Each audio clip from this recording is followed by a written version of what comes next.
لا سيما على أفضل الخلق مولانا أبي القاسم محمد، اللهم صل على محمد وآله الطيبين الطاهرين المعصومين المنتجبين وهداة المهديين بهم نتولى ومن أعدائهم نتبرأ إلى الله تعالى. الحمد لله الذي لم يتخذ صاحبة ولا ولدا ولم يكن له شريك في الملك ولم يكن له ولي من الذل وكبره تكبيرا. الحمد لله بجميع محامده كلها على جميع نعمها كلها. الحمد لله الذي لا مضاد له في ملكه ولا منازع له في أمره. والحمد لله الذي لا شريك له في خلقه ولا شبيه له في عدمته. حاضرین و ناظرین السلام علیکم. ایک بار پھر ولادت با سعادت کریم آل محمد حضرت امام حسن مجتبی علیہ السلام آپ حضرات کی خدمت میں تبریک و تہنیت عرض کرتا ہوں. گزشتہ سے پیوستہ جس طریقے سے امام زمانہ عجل اللہ تعالی فرجہ الشریف کی جانب یہ دعا مستشعر و مستند ہے، اس دعا میں امام علیہ السلام نے انواع فنون و انواع لطائف عبودیت بندگی اور رازہائے استفتاح باب جنت و رحمت پروردگار، یعنی خدا کی جانب سے تمام بند دروازوں کو کھلوانے کے لیے اور خدا کو اپنی جانب متوجہ کرنے کے لیے اور اس کی رحمت خاصہ کو اپنے سے نزدیک کرنے کے لیے تمام انواع کو استعمال کیا ہے امام علیہ السلام نے. اور اس دعا میں یقین مانیے کہ معارف کا سمندر جو ہے موجزن ہے اور عمیق اور گہری معرفت ہمارے لیے ارمغان میں لاتی ہے.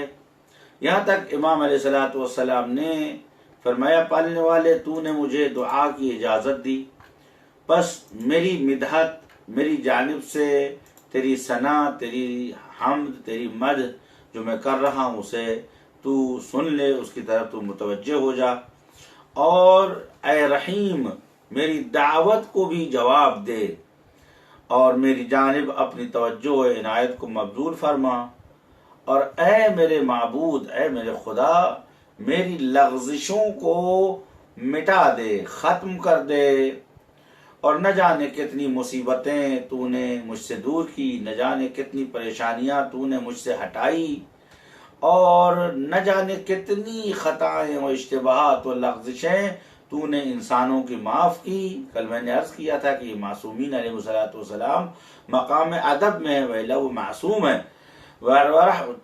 جیسا کہ تمام انبیاء خدا کی بارگاہ جو دعا کرتے ہیں تو اسی انداز میں خضوع و خشوع کے ساتھ، انکساری و تواضع کے ساتھ دعا کرتے ہیں. لیکن در واقع جنبہ تعلیم ہے، ہم کو تعلیم کرنا چاہتے ہیں کہ خدا سے کیسے دعا کرنی چاہیے. اس کے بعد فرمایا الحمدللہ الذی لم یتخذ صاحبۃ ولا ولدا. اس خدا کی تعریف، تمام تعریفوں کا سزاوار وہ خدا ہے. اب یہاں الحمد کو ایک خاص تعریف کی طرف ڈائیورٹ کیا ہے، اشارہ کیا ہے کہ تعریفیں تیری اس لیے ہیں کہ الذی لم یتخذ، یہ بیان الحمد ہے کہ اب یہاں حمدوں کی اقسام بیان کرنے پالنے والے ایک سب سے بڑی خوبی و تعریف تیری یہ ہے کہ الذی لم یتخذ صاحبۃ، کہ جو انتخاب نہیں کرتا، جو اپنے لیے قرار نہیں دیتا صاحبہ، یعنی جو اس کے ساتھ ہو، اپنے ساتھ کسی صاحبہ کو انتخاب نہیں کرتا. وجہ یہ ہے انتخاب نہ کرنے کی کہ خداوند سبحان انسانوں کو بما ہوا انسان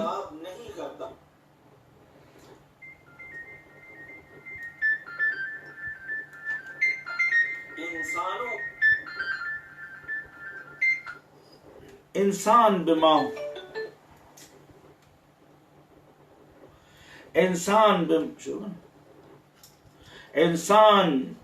بما ہوا انسان پروردگار عالم کی بارگاہ میں ایک موجود ہے کہ جس سے خداوند عالم معرفتی اور علومی و تعلیمی گفتگو کر سکتا ہے، کیونکہ انسان اشرف المخلوقات ہے اور ان تمام مسائل کو سمجھتا ہے، درک کرتا ہے کہ جن کا تعلق عظمت اور بزرگواری سے ہے۔ امام معصوم علیہ السلام ان تمام کیفیات کے اوپر ایک طائرانہ نظر ڈال رہے ہیں اور ہمیں آپ کو تعلیم دے رہے ہیں کہ پروردگار عالم کس طریقے سے عظیم ہے، کیوں لائق حمد ہے۔ جو پہلا مرحلہ ہے جہاں پر خدا لائق حمد و ثنا ہے وہ سورہ مبارک انعام ہے۔ 101 نمبر آیت میں اس طریقے سے عرض ہے کہ وَأَنَّهُ تَعَالَى جَدُّ رَبِّنَا مَا اتَّخَذَ صَاحِبَةً وَلَا وَلَدًا، سورہ مبارک جن آیت نمبر 3۔ اسی طریقے سے سورہ مبارک انعام میں آیت نمبر 101 میں ارشاد ہوتا ہے بدیع السماوات والارض انا یکون له ولد ولم یکن له صاحبۃ وخلق كل شيء وهو بكل شيء علیم۔ ولم تکن له صاحبہ، دونوں جگہ کے اوپر پروردگار عالم نے صاحبہ سے انکار کیا ہے۔ اللہ ظاہر قرآن میں کہیں نہیں آیا ہے کہ اللہ نے کسی کو اپنی زوجہ نہیں بنایا، اس لیے کہ اصل یہ اس قسم کا الفاظ شایان شان پروردگار نہیں کہ وہ کہے کہ میری کوئی زوجہ نہیں ہے۔ یہاں صاحبہ جو ہے قرینہ دیا ہے کہ چونکہ انسان عام طور سے جو شراکت سمجھتا ہے، شراکت کے چند اصول ہوتے ہیں۔ اگر انسان کسی انسان کے ساتھ شراکت یا انسان کے ساتھ کوئی مل کے کچھ انجام دیتا ہے تو شریک ہونے کے چند شرائط ہیں یا چند اسباب ہیں۔ کبھی کبھی یہ شراکت یعنی ایک دوسرے کے ساتھ مل کے رہنا، شریک ہو جانا، کبھی کبھی توافق اور تراضی سے ہوتا ہے، یعنی کسی ایک چیز پر ہم ایک چیز کو ایگریمنٹ کر لیں، ایک چیز پر راضی ہو جائیں کہ بھئی یہ ہمارا ہے، یہ آپ کا ہے، ایسے کریں گے، اس طرح کریں گے، اس کو کہتے ہیں توافق و تراضی۔ جیسے کہ شادی بیاہ ہے، شادی کے اندر ایک توافق ہوتا ہے کہ یہ میری زوجہ ہے، میں اس کا شوہر ہوں، اس کا نفقہ میرے ذمے، اور وہ یہ توافق کرتی کہ اس کی اطاعت میرے ذمے، اور اس کی غیبت میں اس کے مال کی حفاظت، اس کی عزت و آبرو کی حفاظت، اس کی ناموس کی حفاظت میرے ذمے ہے۔ مرد بھی یہ ایگریمنٹ کرتا ہے کہ اس کی تمام ضروریات کا پہنچانا میرے لیے، یہ بھی ایک قسم کی شراکت ہے۔ ایک اور طریقہ شراکت کا ہے، وہ کیا ہے؟ استحقاق کے ذریعے سے، کہ آدمی اپنے رائٹس طے کر لے کہ بھئی حق، اتنا حق میرا ہے۔ اس کو عام طور سے آپ جانتے ہیں کہ یہ میرے پارٹنر ہیں، یہ میرے شریک ہیں، جس طریقے سے ملک کے اندر، حکومت کے اندر یا پراپرٹی کے اندر آپ شراکت کرتے ہیں۔ ایک تیسرا طریقہ شریک ہونے کا کیا ہے؟ وہ یہ ہے کہ آپ قہر و غلبہ سے کسی چیز میں شریک ہو جائیں۔ جیسے ظالم، جیسے بادشاہ، جیسے حکام کسی ملک پر حملہ کرتے ہیں، اس پر قبضہ کر لیتے ہیں، اس کے بعد اس میں حکام قرار دیتے ہیں، اس کے بعد کہتے ہیں بھائی ہم بھی اس ملک کے میں حصہ دار ہیں، اس کے فائدے میں، اس کے خراج میں، اس کے جو محصولات ہیں، اس کے ٹیکسز ہیں، ان سب میں ہم شریک ہیں۔ اس کے بعد کہتے ہیں کہ لوگوں کے ارزاق میں مالک ہو جاتے ہیں، لوگوں کے کھانے پینے میں مالک ہو جاتے ہیں۔ بس یہاں کے اوپر جو سب سے مہم شراکت ہے وہ توافق ہے اور تراضی، یعنی کسی چیز پر آپ ایگریمنٹ ہو کر اس کو ایکسپٹ کر لیں، قبول کر لیں، اور تراضی یہ ہے کہ آپ اپنے اپنے ایریے میں یا اپنے اپنے کرائیٹیریا میں راضی ہوں۔ پروردگار عالم مثال کے طور پر آپ کسی کو بیوی بناتے ہیں، یعنی یہ ہماری زندگی کی شریکہ ہے اور اس کے جملہ حقوق ہمارے ذمے ہیں، ہمارے جملہ حقوق اس کے ذمے میں ہیں۔ پروردگار عالم ارشاد فرماتا ہے کہ تمہارے خدا کا نہ کوئی صاحب ہے اور نہ ہی تمہارے خدا کا کوئی شریک ہے۔ لہذا دعائے افتتاح میں ارشاد ہوتا ہے کہ والحمدللہ الذی لم یتخذ صاحبۃ ولا ولدا، حمد اس خدا کی کہ جو امور عالم میں کسی بھی صاحب یا کسی بھی شریک کا محتاج نہیں ہے، لہذا اصلاً اس کا کوئی صاحبہ نہیں ہے، جس کو ہم عام طور سے مجبوراً زوجہ کہتے ہیں، ولا ولدا، اور نہ ہی کوئی اخص الخواص ہے کہ جس کو اس نے پیدا کیا ہو از نظر نسب، از نظر نسل، بعنوان پدر، لا ولدا ولم یکن لہ شریک فی الملک، اور نہ تنہا وہ اپنی نجی زندگی میں کسی کی شراکت کا محتاج ہے جیسے بیٹا یا بیوی، نہ اپنے ورک اور اپنے کام میں کسی شریک کا محتاج ہے کہ صاحب باہر ہم سارا کام تو نہیں کر سکتے ہیں، لہذا کچھ لوگوں کو مزدور رکھیں گے، کچھ لوگ ہمارے پارٹنرز ہوں گے، کچھ لوگ ہمارے ساتھ جوائنٹ وینچر میں کام کریں گے، نہ خیر، خداوند عالم کو نہ اپنی خصوصی حیات میں کسی شریک کی ضرورت ہے، لہذا ولد اور زوجہ کی ضرورت نہیں ہے۔ خدا کو عمومی زندگی میں، عمومی حیات میں، یعنی خلقت عالم اور تدبیر میں بھی اس کو کسی شریک کی ضرورت نہیں ہے، لہذا وَلَمْ يَكُنْ لَهُ شَرِيكٌ فِي الْمُلْكِ وَلَمْ يَكُنْ لَهُ وَلِيٌّ مِّنَ الذُّلِّ، اور خدا کا کوئی ایسا ولی نہیں ہے کہ جو اس کے لیے ذلت آور ہو۔ ذل کے کنایے سے ہم یہ سمجھتے ہیں کہ یہاں ولی بمانے سرپرست ہے، کیئر ٹیکر ہے، یعنی خداوند عالم کا کوئی ولی نہیں ہے کہ خداوند عالم کے اوپر وہ سرپرستی کرے، خداوند عالم کے اوپر وہ بزرگواری کرے اور خدا اس کے سامنے خضوع کرے، اس کے سامنے خشوع دکھائے، اس سے جھک جائے، الیاذ باللہ اپنے چھوٹے پن کا اظہار کرے۔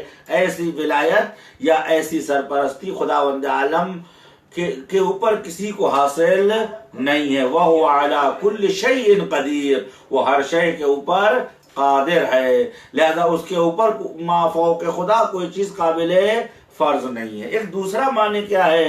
وَلَمْ يَكُنْ لَهُ وَلِيٌّ مِّنَ الذُّلِّ، یا ولی بمانے دوست، ولی بمانے قریب، ولی من اللہ، یعنی اللہ کی جانب سے اللہ نے کسی اپنی جانب سے اشیاء کے اوپر، موجودات کے اوپر کسی کو اپنا ولی بنایا ہے۔ اب یہاں من الذل سے اس بات کو واضح کیا ہے کہ یقیناً فرشتے جو ہیں اللہ کے اولیاء ہیں عالم تدبیر میں، ائمہ طاہرین علیہ الصلوۃ والسلام، حضور سرور کائنات اور انبیاء اپنے زمانے میں اولیاء الہی تھے، ولی تھے، حجت خدا تھے خلق کے اوپر، انسانوں کے اوپر، موجودات کے اوپر۔ تو پھر اس جملے کا کیا مطلب ہے؟ اس کا مطلب یہ ہے کہ خداوند عالم ولی بناتا ہے لیکن تفضل و احسان کی بنیاد پہ بناتا ہے، نہ یہ کہ خداوند عالم کمزور پڑ رہا ہے یا خداوند عالم کو ان کی ضرورت ہے، ان کا محتاج ہے۔ لہذا فرمایا کہ الحمدللہ الذی لم یکن لہ شریک فی الملک وَلَمْ يَكُنْ لَهُ وَلِيٌّ مِّنَ الذُّلِّ، اور ذلت سے، پستی سے، حقارت کی بنیاد پر وہ کسی کو ولی نہیں بناتا۔ یعنی خداوند عالم اگر کسی کو ولایت دیتا ہے تو جس کو دیتا ہے اس کے اوپر خدا کا احسان ہے، وہ خدا کے سامنے خضوع کرتا ہے، وہ خدا کے سامنے خشوع کرتا ہے، وہ خدا کے سامنے سر نیاز جھکاتا ہے۔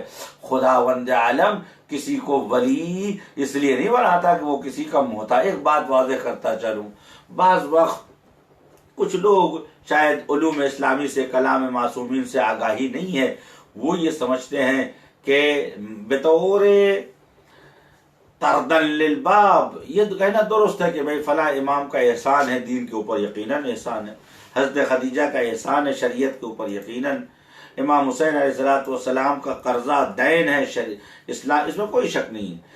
لیکن اگر یہ کوئی سوچے کہ پروردگار کے ذمے ان بزرگوں کا کوئی احسان ہے، نہیں، اس لیے کہ پروردگار عالم نے ان سے یہ کام لیا، یہ پروردگار کا فضل ہے۔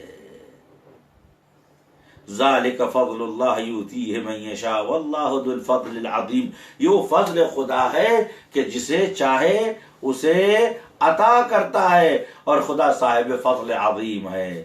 بس یہ ائمہ طاہرین کو شرف حاصل ہے کہ خدا وند عالم اپنے کام ان سے کرواتا ہے، اسی لیے معصومین دائماً شکر، سجدہ، گریہ، توجہ، خضوع، خشوع، انقطاع اللہ میں مشغول رہتے تھے کہ خدا وند عالم نے تمام اپنی مرضی کا فیض ان کو قرار دیا۔ یہ مظہر خدا ہے، آئینہ کرامت الہی ہے، یہ لوگ آئینہ مظہر ہے، یعنی وہ جگہ ہے جہاں سے پروردگار عالم اپنی قدرت کا اظہار کرتا ہے۔ جیسے آئینے میں آپ کھڑے ہوتے ہیں تو آئینہ آپ کی صورت کے لیے مجلہ اور مظہر ہے، ویسے ائمہ طاہرین علیہ السلام افعال الہی و صفات الہی کے مظہر ہیں۔ پروردگار عالم اپنی صفات کو جب تجلی بخشتا ہے تو معصومین ہمارے سامنے آتے ہیں، اس میں کوئی شک نہیں، لیکن ائمہ طاہرین و معصومین علیہ السلام ولی خدا ہے، اس معنی میں ہے کہ اللہ تعالیٰ نے انہیں اپنی جانب سے لوگوں پہ سرپرست بنایا ہے۔ یہ بھی فضل من اللہ، انعام من اللہ، احسان من اللہ، لطف من اللہ، کرامت من اللہ، امتنان من اللہ۔ یہ اللہ کا لطف ہے، کرم ہے، احسان ہے، بزرگواری ہے کہ اس نے اپنے ان خاص بندوں کو یہ عہدے اور مقام عنایت کیا ہے۔ جیسا کہ خطبے میں آیا ہے، الحمدللہ علی احسانہ جعل الحق علی مکانہ، اس خدا کا کرم و احسان ہے کہ جو چیز جس لائق تھی اس کو وہاں رکھا۔ ائمہ طاہرین کو اس لائق بنایا ہے کہ وہ امامت و ریاست و آقائی و سیادت حاصل کرے، اللہ نے ان کو قرار دیا، لیکن بجعل من اللہ، بے ارادت من اللہ، بے رضا من اللہ، خدا کے قرار دینے سے، خدا کی مرضی سے، خدا کے ارادے سے۔ بس کوئی چیز قدرت و ارادے الہی سے باہر و خارج نہیں ہے۔ بس خدا وند عالم کا کوئی بھی دوست اس معنی میں نہیں ہے کہ خدا اس کا محتاج ہے۔ ایک بات میں واضح کرتا چلو، بعض وقت یہ ایک حدیث ہے، حدیث قدسی ہے، شاید اس کو کبھی کبھی سمجھنے میں پرابلم ہوتی ہے لوگوں کو، کہ کنت کنزا مخفیہ احببت ان اعرف، میں ایک کنز مخفی تھا، میں نے چاہا کہ لوگ مجھے پہچانے، تو میں نے ایک خلق کو ایجاد کیا اور اس خلق سے ہم نے انوار قدسیہ پیدا کیا اور انہی کے ذریعے سے میں پہچانا جاتا ہوں۔ تو سوال یہ ہے، دو مسئلہ ہے کہ خداوند عالم جو کچھ بھی کام انجام دیتا ہے، جو کچھ بھی خدا کرتا ہے، آیا خداوند عالم کے کام کی کوئی غرض اور کوئی حاجت ہوتی ہے، ضرورت ہوتی ہے؟ مثال کے طور پر میں اگر اس شہر سے اس شہر جاتا ہوں تو فلاں مطلب حاصل کرنے کے لیے، مثال کے طور پر مجھے ایک کتاب خریدنی ہے، میں جو ہے بامبے سے چل کر یا فرض کریں ایران سے چل کر عراق جاؤں، عراق سے ترکیہ جاؤں، ترکیہ سے حلب جاؤں، حلب سے صاحب آپ اپنے گھر میں بیٹھے کیوں نکلے؟ انہوں نے کہا اگر نہیں جاؤں گا تو وہ چیز مجھے حاصل نہیں ہوگی۔ بس ہر کام کے پیچھے ایک غایت و مقصد ہوتا ہے۔ تو آیا کیا خداوند عالم کا کام ہدف اور مقصد سے خالی ہے؟ یعنی خداوند عالم ابس کام انجام دیتا ہے؟ خداوند عالم کے کام کے پیچھے کوئی حکمت ہے یا نہیں ہے، یا بس ایسے ہی؟ تو قطعاً کوئی بھی عقل مند انسان یہ کہے گا کہ خداوند عالم نے ما ترى فی خلق الرحمن من تفاوت، تم پروردگار عالم کی خلقت میں کہیں پہ تفاوت نہیں پاؤ گے، یعنی کہیں کے اوپر خدا نے کوئی چیز بے ہدف و بے مقصد پیدا نہیں کی۔ اب دو بات ہے، بس اصل فعل خدا با مقصد ہے، تو اب سوال ہے کہ کیا خدا محتاج ہے کہ یہ کام نہیں کرے گا تو یہ چیز حاصل نہیں ہوگی؟ اس کا جواب یہ ہے کہ یہ تب ہوتا جب اس غرض اور مقصد کا ہدف خود ہوتا۔ مثال کے طور پر میں اٹھ کے جاؤں اور جانے کے بعد مثلا فریج سے پانی نکالوں اور پیوں، آپ کہیں گے سرکار آپ کا کام با ہدف ہے، با مقصد ہے، اور اگر آپ فریج نہ کھولتے، پانی نہ پیتے تو پیاس نہ بجھتی۔ تو آپ کہیں گے ہاں بھائی میں مجبور تھا، محتاج تھا، مجھے ایک پانی چاہیے تھا۔ لیکن اگر آپ اٹھیں اور گلاس میں پانی بھریں اور مجھے دے دیں تو میرے کام میں ہدف و مقصد ہے، لیکن اس ہدف کی بازگشت مجھ تک نہیں ہے، چونکہ میں محتاج نہیں ہوں، پیاس نہیں لگی ہے مجھے۔ پس خداوند عالم کے افعال جو ہیں اس میں یقیناً ہدف اور غرض اور مقصد ہوتا ہے، لیکن کیا خداوند عالم کی اپنی کوئی غرض ہوتی ہے، اپنا کوئی مقصد ہوتا ہے؟ چونکہ خدا بے نیاز ہے، خداوند عالم کو جو چاہیے اس کے پاس موجود ہے۔ خداوند عالم کے بارے میں ارشاد فرماتا ہے ان من شیء وخزائنہ عند اللہ، دنیا میں کوئی ایسی چیز نہیں ہے جس کی اصل و حقیقت اور خزانہ ہمارے پاس نہ ہو۔ انما ننزلہ بقدر معلوم، ہم جتنی ضرورت ہوتی ہے اتنا دیتے ہیں، اتنا نازل کرتے ہیں، باقی اصل ہمارے پاس موجود ہے۔ یعنی تمام اشیاء اگر آپ تک پہنچ رہی ہیں تو حقیقت میں اس کی اصل، اس کا وجود خداوند عالم پر وہ کیا ہے؟ وہ قدرت خدا ہے، علم خدا ہے، خداوند عالم پر کسی چیز کی کمی نہیں ہوتی۔ تو بس خداوند عالم کے کام کا ہدف ہے، مقصد ہے، خدا بے ہدف کام نہیں کرتا ہے۔ خدا جب بے ہدف کام نہیں کرتا ہے لہذا خدا کے کسی کام کو آپ خالی از حکمت نہیں پائیں گے۔ دنیا میں کوئی ایسی چیز آپ تلاش کر لیجئے، آپ کہیں کہ یہ بلا وجہ پیدا کی گئی ہے۔ ہر شے کا ایک مقصد ہے، ایک ہدف ہے، بلا وجہ نہیں ہے۔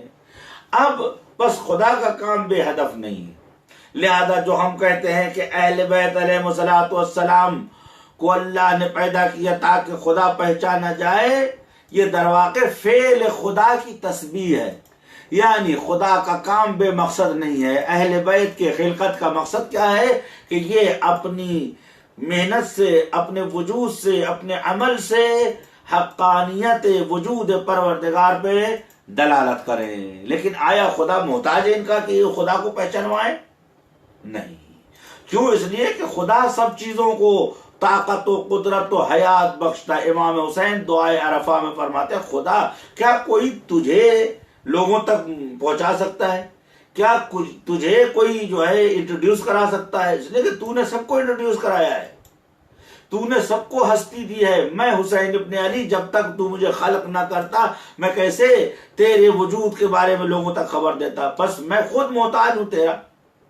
تمام عالم بشریت، تمام موجودات مخلوق ہے، دیکھیں انتم الفقراء الی اللہ وہو الغنی حمید، تم سب کے سب محتاج ہو بارگاہ پروردگار میں اور وہ غنی حمید ہے، یعنی وہ بے نیاز بھی ہے اور حمید بھی ہے، یعنی ایسا تعریف شدہ ہے، ایسا با فضل و با ستائش و با حسن و جمال ہے کہ ہمیشہ اس حالت میں باقی رہتا، کبھی محتاج نہیں ہوتا۔ بس اس بات کو یاد رکھیے کہ خدا کا فعل کبھی ہدف و مقصد سے خالی نہیں ہوتا ہے، لیکن خدا کا کوئی ایسا کام دنیا میں نہیں ہے کہ جس کا فائدہ خدا تک پہنچے۔ خدا کیوں؟ اس لیے کہ فائدے کا مقصد تب ہے جب خدا محتاج ہو کہ یہ کرے تو یہ ہو۔ خداوند عالم کو اپنی ذات کے لیے کسی چیز کی ضرورت نہیں ہے، چونکہ نہ شہرت کی ضرورت ہے، نہ قدرت کی ضرورت ہے، نہ حیات کی ضرورت ہے، نہ مدد کی ضرورت ہے، چونکہ خداوند عالم تمام اشیاء کا موجد و خالق ہے۔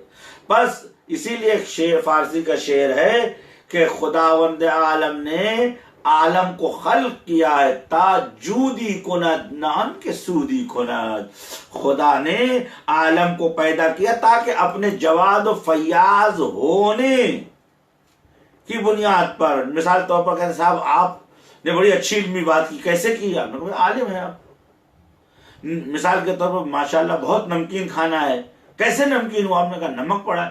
تو میں نے کہا بھائی نمک کیسے نمکین ہوگا؟ نمک نمک ہوتا ہے، نمک کی ذات یہ ہے کہ وہ نمکین ہی کرے۔ خداوند عالم کی ذات یہ ہے کہ وہ فیض کرے، وہ بخشش کرے، وہ لوگوں پہ مہربانی کرے، لوگوں کو خلق کرے، لوگوں کو ایجاد کرے، نہیں کو کسی نے اس کو مجبور کیا ہے۔ بس خدا اپنے فعل کا مقصد خدا کی جانب کبھی نہیں پلٹتا، لہذا وہ غنی و محتاج نہیں ہے، لیکن کوئی بھی فعل خدا مصلحت سے خالی نہیں ہے۔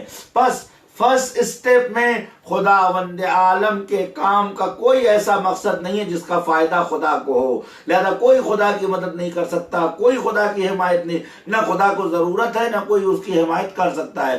لیکن مرحلے دوم میں کہ خدا کا کام بے ہدف و بے مقصد نہیں ہے، تو اب جو بھی اس ہدف اور اس مقصد کو پورا کرے اس نے خدا کی مدد کی ہے، دین خدا کی مدد کی ہے، دین خدا کو زندہ کیا۔ ائمہ طاہرین کی خلقت کی غرض یہ ہے کہ ائمہ طاہرین پروردگار عالم کو لوگوں کے سامنے اپنے اعمال و رفتار و کردار و اپنے افکار کے ذریعے سے لوگوں کو خدا واحد سے نزدیک کریں۔ اب اگر ائمہ ایسا کام کرتے ہیں اور کوئی اس کام میں ان کی مدد کرتا ہے تو صحیح ہے۔ السلام علیکم یا انصار دین اللہ، السلام علیکم یا انصار رسول اللہ، السلام علیکم یا انصار امیر المومنین، یا انصار فاطمہ الزہرا۔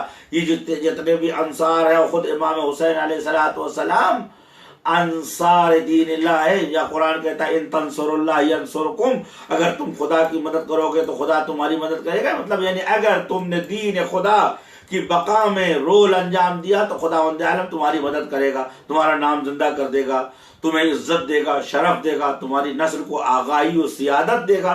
جیسا کہ روایت میں کہ امام حسین علیہ السلام کے سامنے جب یہ بات رکھی گئی کہ اے حسین تم اتنی بڑی قربانی دے سکتے ہو، فرمایا کہ ہاں میں اپنے خدا کے لیے سب کچھ کر سکتا ہوں۔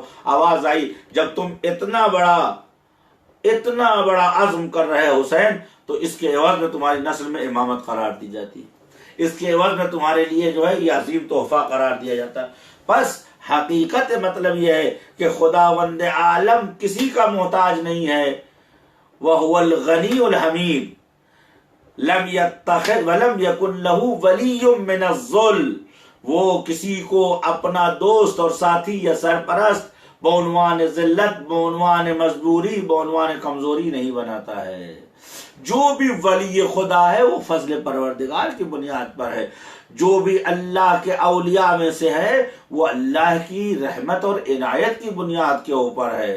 لہذا روایتوں میں ہے، دعاؤں میں ہے کہ معصومین فرماتے ہیں کہ پالنے والے تیرا شکریہ ہے کہ تو نے رحمت خاص ہم پر نازل کی۔ درود کیا ہے؟ درود اسی شعبے، اسی حقیقت کا ایک شعبہ ہے کہ اللہم صلی علی محمد وآل محمد کافضل ما صلیت وبارکت وترحمت وتحننت علی ابراہیم وآل ابراہیم انک حمید مجید۔ یہ دعا ہے، دعا ابراہیمی سلام اللہ علیہ۔ تو اس میں پر ہم صلوات بھیجتے ہیں۔ صلوات کا کیا مطلب ہے؟ صلوات کا مطلب یہ ہے کہ پالنے والے ربنا آتہ الوسیلۃ والفضیلہ والدرجۃ الرفیع ومقام المحمود، پالنے والے پیغمبر کو وسیلہ عنایت فرما، یہ وہ ہمارے لیے وسیلہ ہو بخشش کا۔ پالنے والے ان کو درجہ رفیع عنایت فرما کہ وہ محاسب ہوں، عندہ الحساب ہو، عندہ الکتاب ہو۔ پالنے والے ان کو مقام محمود عطا فرما، جو لوگ فیل ہو جائے، جو لوگ اپنے اعمال میں کامیاب نہ ہو ان کی سفارش کر سکے۔ اللہم اعلی درجتہ حتی لا یعلی علیہ احد، پالنے والے رسول کا درجہ اتنا بلند کر دے کہ کوئی ان کے درجے کے برابر نہ ہو۔ یہ سب اسی معنی میں ہے، یعنی خداوند عالم مرحلے اول میں کوئی خدا کسی کے سامنے نہیں جھکتا، خدا کسی کا محتاج نہیں ہے، خدا کے اوپر کسی کا احسان نہیں ہے۔ کیوں؟ اس لیے کہ خداوند عالم جواد المطلق ہے، خدا قادر مطلق ہے، خدا امیر المومنین الحمدللہ الذی خلق الاشیاء من العدم۔ ظاہر سی بات ہے کہ جب اس نے عدم سے ایجاد کیا ہے تو ایسی صورت میں وہ تھا، کان اللہ ولم یکن شیء معہ، خدا تھا اور کوئی شے نہیں تھی۔ کسی نے امام محمد باقر علیہ السلام سے پوچھا کہ مولا خدا کب سے ہے؟ خدا کے بارے میں ٹائم کا سوال کیا، کس وقت سے ہے؟ امام علیہ السلام نے ایک راستہ بتایا کہ آئندہ زندگی میں ہمارے سامنے خدا کا تصور واضح ہو جائے۔ فرمایا کہ هو الذی کیف الکیف فلا کیفیت لہ، اس نے کیفیت کو ایجاد کیا۔ کیفیت اب مجھ سے بہتر سمجھ سکتے ہیں، یعنی اسٹائل، یعنی طریقہ، یعنی روش۔ ہر چیز کا اپنا ایک اسٹائل ہے، ایک ماڈل ہے۔ اس نے تمام اسٹائلوں کو، طریقوں کو، انموذج کو، نمونوں کو ایجاد کیا۔ اس کا مطلب اصل کیفیت کو ایجاد کیا۔ کبھی وقت ہو تو اس ایک فلسفی اور عرفانی بحث ہے کہ حقیقت کیفیت کیا ہے، آپ انگوش بزندہ ہو جائیں گے۔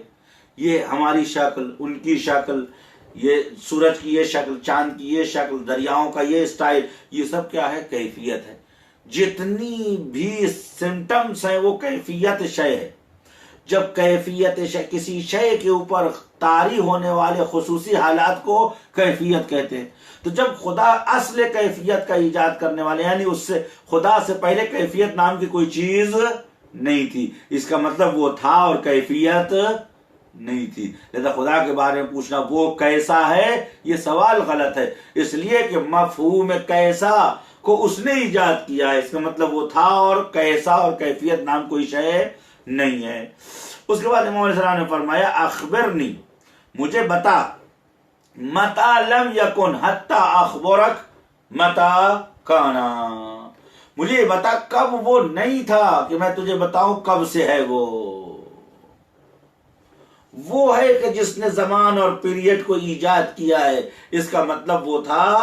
اب کسی نے امام سے پوچھا کہ وہ کہاں ہے، امام علیہ السلام نے جواب دیا کہ یہ بتا کہ اس نے مکان کو پیدا کیا، پس تھا ولیس لہ مکان، اس نے ٹائم کو ایجاد کیا ہے، پس تھا اور اس کو مکان کی ضرورت اور ٹائم کی ضرورت نہیں تھی۔ اس نے جو ہے اجسام کو پیدا کیا، پس وہ تھا اور جسم اور باڈی کی ضرورت اسے نہیں ہے۔ بس خداوند عالم کسی کا محتاج، اسی چیز کی طرف امام زمانہ جل اللہ تعالی فرجہ شریف اس دعائے شریفہ میں اشارہ فرماتے ہیں کہ اس خدا کی تعریف کہ جس نے کسی کو اپنا صاحب نہیں بنایا، یعنی اپنی زندگی کا پارٹنر نہیں بنایا، اپنا قرین نہیں بنایا، اور نہ ہی ولد کسی کو بیٹا بنایا، وَلَمْ يَكُنْ لَهُ شَرِيكٌ فِي الْمُلْكِ، اس لیے کہ تولد کا مطلب ہوتا ہے کوئی شے کسی شے کے اندر سے ظاہر ہو جائے، اور یہ وہ جہاں پہ ہوتا ہے جہاں انسان اندر سے خالی ہو، کمزور ہو، محتاج ہو۔ خداوند عالم صمد ہے، یعنی اندر سے ٹھوس ہے، یعنی بے نیاز ہے، اسے کسی کی ضرورت نہیں ہے۔ وَلَمْ يَكُنْ لَهُ شَرِيكٌ فِي الْمُلْكِ، اور ملک میں اس کا کوئی شریک۔ ملک میں شراکت کا مطلب کیا ہے میرے دوستوں؟ مجھے معلوم ہے کہ یہ دعا بہت عمیق دعا ہے، لیکن میں چاہتا ہوں جتنے بھی جلسے ہوں اس میں حقیقت واضح ہو جائے۔ اگر ایک انسان کے سمجھ میں توحید کا مطلب آ گیا تو ہماری اور آپ کی دنیا و آخرت سمر جائے گی۔ امیر المومنین علی بن ابی طالب علیہ السلام سے حضور سرور کائنات نے جب آپ کو یمن بھیجا تو مولا علی کے کاندھے پہ ہاتھ رکھا، فرمایا یا علی لو اہدی بک نفر واحد، علی اگر ایک آدمی تمہاری وجہ سے ہدایت پا گیا، خیر لک ما طلعت علیہ الشمس والقمر، تو تمہارے حق میں ان تمام چیزوں سے یہ بہتر ہوگا جس کے اوپر سورج چاند کی روشنی پڑی ہے۔ بس میرے دوستو عزیزوں، یہ باتیں جو میں آپ کے سامنے بیان کروں اس لیے تاکہ حقائق توحید آپ کی سمجھ میں آ جائے، تاکہ پھر دعاؤں کا لطف ہو جائے، معصوم کی فکر اور معصوم کی عقل اور ذہنی پرواز اور اوج سے چند قدم ملا کے آپ چل سکیں، تاکہ آپ اسی طیاروں میں شامل ہو جائیں کہ یطیرون مع الملائکہ، فرشتوں کے ساتھ آپ اڑان بھرنے لگیں۔ فرمایا لم یکن لہ شریک فی الملک، شریک در ملک کیا مطلب ہوتا ہے؟ شریک در ملک مطلب یہ ہوتا ہے کہ کسی ایک چیز کے اوپر دو آدمیوں کا قبضہ ہوتا ہے اور دونوں اپنے اپنے حدود کو قرار دیتے ہیں کہ نہ آپ اس میں دخالت کریں گے نہ ہم اس میں دخالت کریں گے، اور دونوں اپنے اپنے فوائد اور بینیفٹ کے تحت زندگی گزاریں گے۔ یہ بھی ایک قسم کی شراکت ہے۔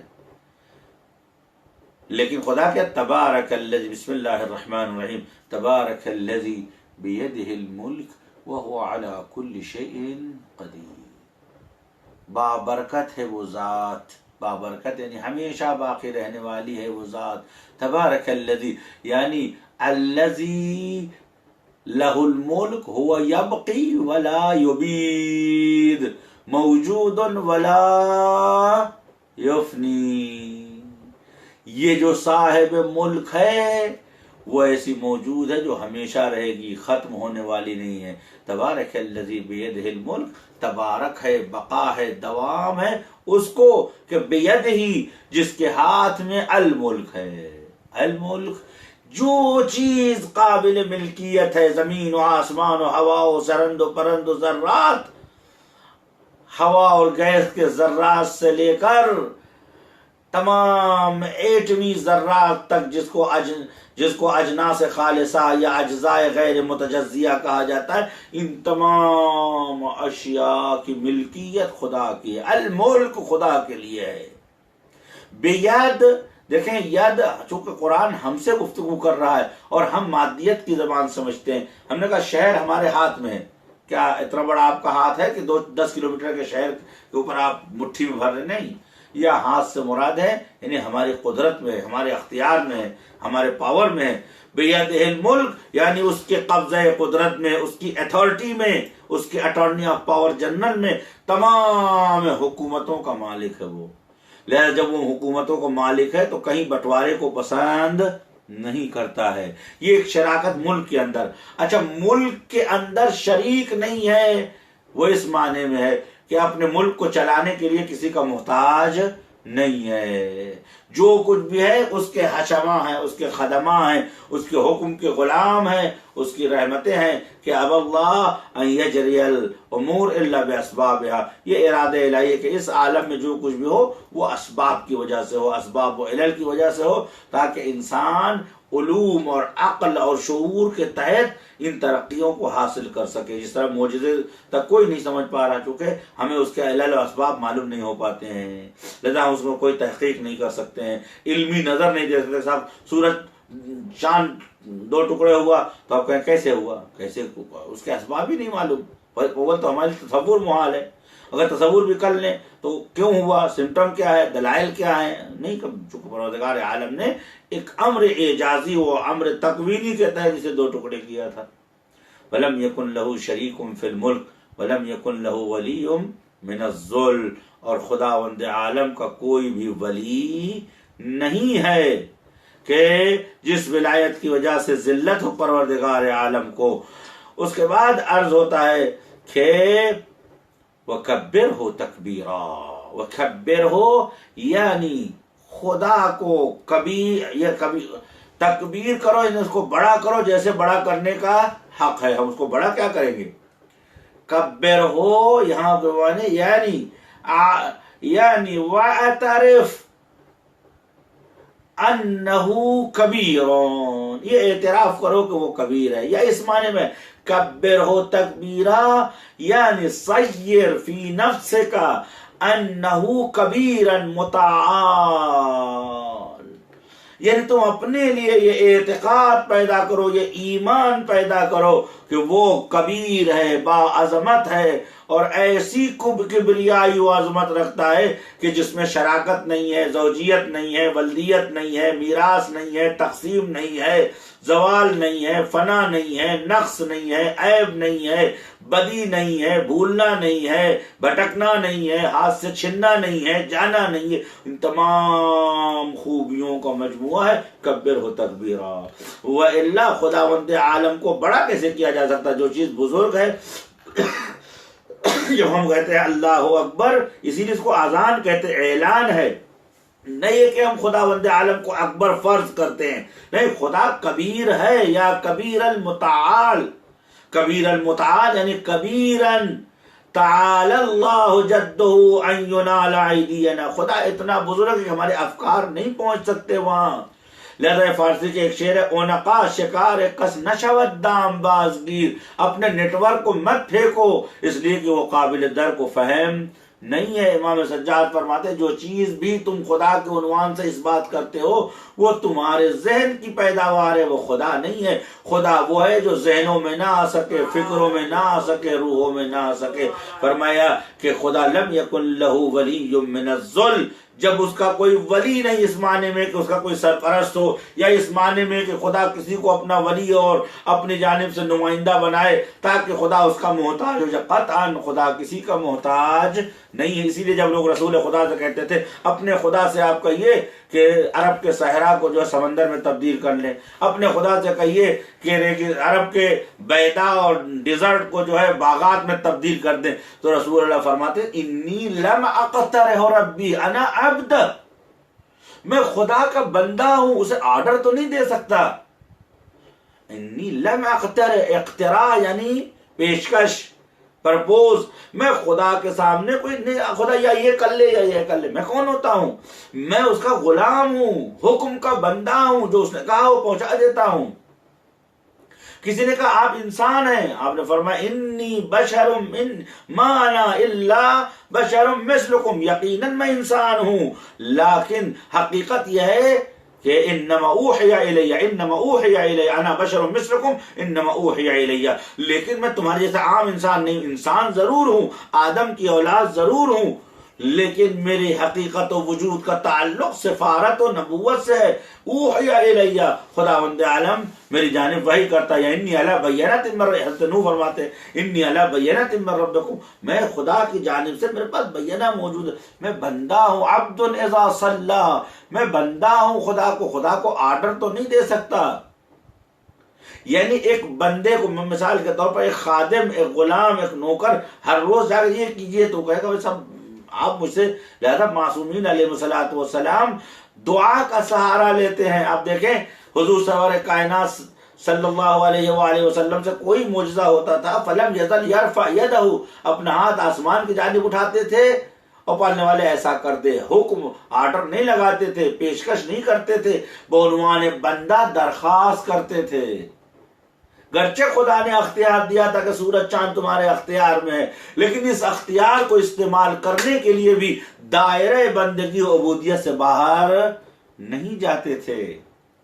لہذا فرمایا وَكَبِّرْهُ تَكْبِيرًا, یعنی وَاعْتَقِدْ أَنَّهُ كَبِيرًا کبیرہ, اعتقاد پیدا کرو کہ وہ کبیر ہے, اس کی کبریائی کے سامنے سب ہیچ ہے, سب حقیر ہیں.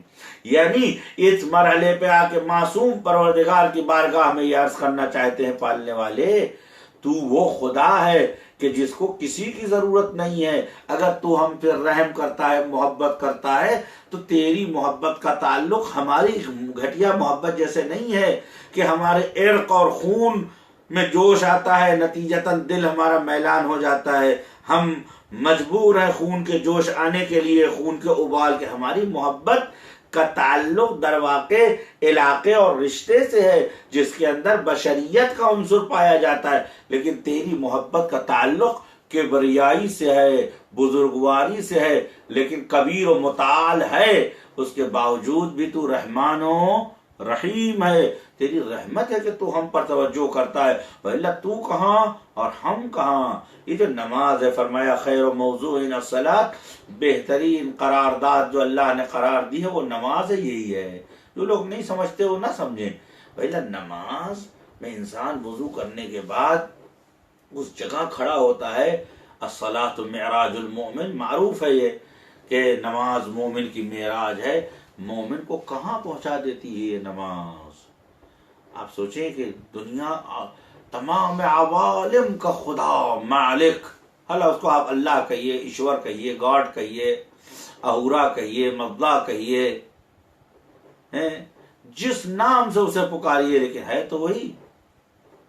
عباراتنا شتى وحسنك واحد كل الى ذاك الجمال يشير. ہماری عبارتیں الگ الگ ہیں, حسن مطلق تو بس وہی ہے. اس کو پکارنے آپ نے اللہ اکبر, یعنی نو انٹری ہے. اللہ اکبر مطلب نو انٹری. جب آپ اللہ اکبر کہتے ہیں, جس طریقے سے بورڈ لگاتے تھے کہ صاحب اب یہاں گاڑیاں نہیں آ سکتی, no entry of other person, کوئی نہیں آ سکتا. کھانا حرام ہے, پینا حرام ہے, دنیا کے لیے رونا حرام ہے, ہنسنا حرام ہے, بولنا حرام ہے. کیوں؟ اس لیے کہ اب یہ خصوصی روم کے اندر چلا گیا ہے. عبد و معبود کے درمیان اب دنیا کا کوئی بھی عمل انٹرپٹ نہ کرے, مزاحمت ایجاد نہ کرے. نماز اللہ اکبر, اس کے بعد عبد اپنے بندہ اپنے خدا سے گفتگو کرتا ہے. بسم اللہ الرحمن الرحیم, میں شروع کرتا ہوں اس خدا کے نام سے جو رحمان ہے, رحیم ہے. الرحمن الرحیم, مالک یوم الدین, وہ یوم دین, وہ اس دن کا مالک ہے جو عدل کا دن ہے, دین کا دن ہے, شرف کا دن ہے. اہدنا الصراط المستقیم, ہمیں صراط مستقیم کی ہدایت فرما. ایاک نعبد و ایاک نستعین, اہدنا الصراط المستقیم. آپ دیکھیں ایسا لگتا ہے کہ بندہ اسٹیپ بائی اسٹیپ اپنے خدا سے نزدیک ہونا چاہتا ہے. اور حمد کی سورہ پڑھنے کے بعد ہدایت مانگتا ہے، راہ راست مانگتا ہے، اس کے بعد رکوع میں جاتا ہے تو کہتا ہے سبحان ربی العظیم و بحمدہ، تمام سبحان ربی العظیم و بحمدہ، میرا خدا عظیم ہے اور اسی کی حمد ہے۔ یہاں عظمت پروردگار کو یاد کرتا ہے اور اس کی عظمت کے ساتھ تمام عیوب کو ہٹاتا ہے۔